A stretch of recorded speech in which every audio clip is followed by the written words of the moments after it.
అన్నదాతలంతా పోయి car party leader మాజీ మంత్రి జగదీశ్వర్ రెడ్డి సార్ను కలిసిర్రట. అగో రైతులు వాళ్లకు తిప్పలుంటే ఏమన్నా పనులు కావాలంటే అధికారంలో ఉన్న నాయకులను కలుసుకోవాలి కానీ అధికారంలో లేని నాయకుడిని ఎందుకు కలిసినట్టు జగదీశ్వర్ రెడ్డి సార్తోనే అయ్యేంత అంత గొప్ప పని ఏందో అరుచుకుందాం పారి. చూసినారులా మాజీ మంత్రి జగదీశ్వర్ రెడ్డి సార్ తానికి అన్నదాతల సైన్యం బాగానే కదిలొచ్చింది. మాట్లాడండి, అందరూ కూడా ఇంకా రైతులు మాట్లాడండి, అందరూ కూడా జమ చేయండి.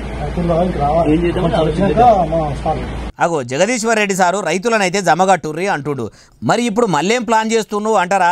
ఏమో మరి. అయ్యా సారు, మాకు మలి సర్కారు అమలు చేసిన రుణమాఫీ పథకం కింద అప్పు మాఫీ కాలేదు.